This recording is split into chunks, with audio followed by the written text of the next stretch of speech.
This is Dr. Tori. Welcome to the Influence Everyday Show, where we make every day better and we influence for good.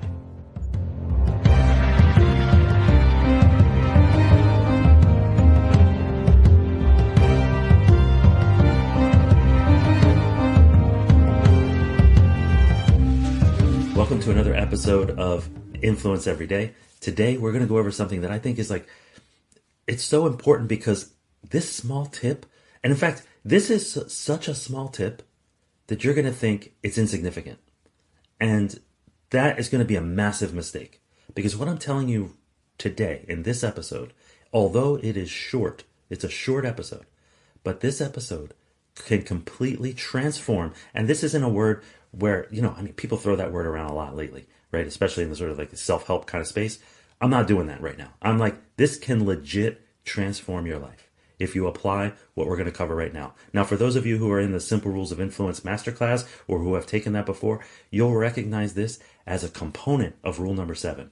But this one tip is enough. You don't need to take the masterclass. You don't need to dive into all the stuff and go in depth and learn this stuff. I'm telling you, this one thing can really change how you respond to the world, how you come, how you show up, who you are, actually. It can change your state. It can change your relationships, all by managing your own to-do lists. You're like, what? Managing to-do lists? What the heck does that have to do with my relationships? What does that have to do with my job, my career? I'll tell you what it has to do. It can affect your state when you get things done in the right way. And you get the right things done. You get them done in the right order, with the right energy, and the right energy that you bring to it. So I'm going to tell you something that I do with my own to-do list. Here's what I do. Essentially, I make a list of all the things I have to do, like a complete brain dump. Now, I happen to do it in mind maps. You don't necessarily have to do that. So I used to do this on paper. Just a brain dump. Everything I have to do. Everything I have to do at home. Everything I have to do at work. Everything I have to do with the community stuff that I do. Everything that I have to do, brain dump. It might be related to around the house. It might be related to my relationship with my wife or my kids or my in-laws or my parents. It might be related to a project that I'm working on. Or it might be related to something I'm working on for myself, like my own health or my own character. Whatever it is, brain dump. Write it all down. Now, once you write them all down, by the way, set time aside where you just lock the door. I actually have a hat that says, "Let me focus." When I wear that hat, if people walk in, they don't interrupt because they see "Let me focus." Close the door, go somewhere else, go to a completely different setting where people aren't expecting to find you, and just sit down and brain dump all the stuff you have to do. Now, why? Because then you're going to take the next step. And the next step is where the magic happens. Separate them out into the ones you like to do, or the ones you love to do, and the ones you don't like to do. You separate them out, you put them in 2 columns. Very simple. Take all that brain dump, separate them. The ones I like, the ones I don't like. And then here's what you do. Spend time on the ones you like. Spend money on the ones you don't. Spend time on the ones you like. Spend money on the ones you don't. Now you might be like, whoa, I don't have money to spend on these other tasks. Well, okay, prioritize them and put them in order, or prioritize the ones that you don't like in order of least liking. Because you know what? Somebody in the world loves to do what you hate to do. And you love to do what somebody else hates to do. Get them together. When I teach productivity, in my coaching sessions and things like that, one of the things that I cover, when you're faced with a decision on something to do, you have choices. The first is, do it great. Can I do this great? The next is, maybe I should delegate. And if you don't delegate, then eliminate. If you can't do it great, you don't want to delegate, maybe you can eliminate it, get rid of it. You could also automate it. Do it great, delegate, eliminate, or automate. Those are your choices. When it comes to delegation, you can delegate to other people on your team.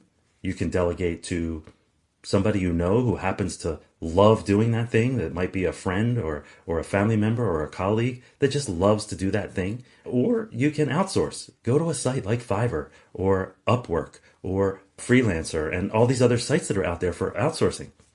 You can find people nearby that will do things on Craigslist or TaskRabbit. There are all kinds of opportunities for you to find somebody who loves to do the thing you hate to do. Why is this transformative? Well, it's transformative because you know what it's like when you're slogging through something you don't like to do. Well, first of all, you might be procrastinating. It might actually be building up bad habits for putting stuff off, for avoiding things you have to do if you don't address them. But at the same time, when you sit down to do them, it affects your mood. It affects how you relate with others. It affects how your day goes. It affects how you arrive at home when the day's done. It affects how you arrive at work in the morning if you have to slog through this thing. Delegate can be to someone on your team or to someone outside, outsourcing. And when you do that, you're freeing up time to spend time on the things you love. And when you do that, your mood is better. It's more appropriate. You get energy just by changing your to-do list. Simply separate it into two columns. The ones I like, the ones I don't. Spend money on the ones I don't like. Spend time on the ones I like. Very simple. And then what happens? You're spending time on the things you like. Like, what the heck? Isn't that what you want to do? Spend time on the things you like and spend money on the ones you don't. If you don't have resources, be resourceful. Well, how can you be resourceful? Find somebody who loves the thing. Sometimes they just love it, especially experts. You know what? Sometimes, not that they'll necessarily do the thing for you, but they'll accelerate your learning if there's something you have to learn. Reach out to somebody and say, hey, do you know how I can do this? They could teach you or tell you in a few moments what would have taken you a long time to sit through videos and do all these things. People love to talk about what they love to talk about. They love to talk about their craft. They love to talk about their expertise. They love to talk about the things they're interested in. Be resourceful and ask them about it.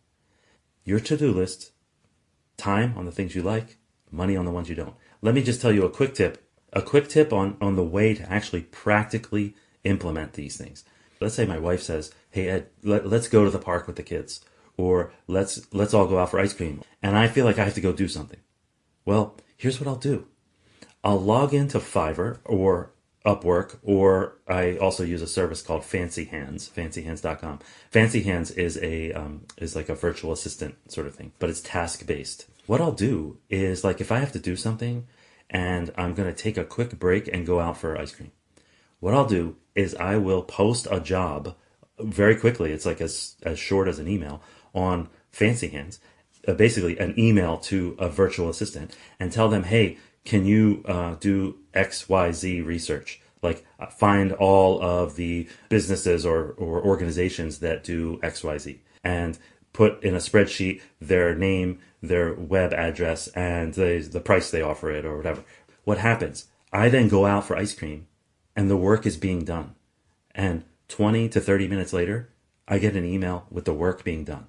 Even my downtime feels like uptime. It feels like I was productive. And in fact, I was. This is what I recommend. Take the things you love to do and do them. Take the things you don't like to do and have someone else do them. Spend time on the ones you like. Spend money on the ones you don't. I hope you found this helpful. I'll see you in the next episode. This is only the end of today's show if you let it be. Who needs to hear what you just heard? Go ahead and share it with them right now. The Influence Everyday podcast is free. We don't sell advertising space, so telling others is the best way to pay us back, but more importantly, it's the best way to pay it forward. If you enjoyed today's podcast, take a moment to rate and review the show. Then check out the additional links and materials that go along with it. They offer more ways to take your influence, your impact, and your relationships to a whole new level. Now go forth and influence for good every day.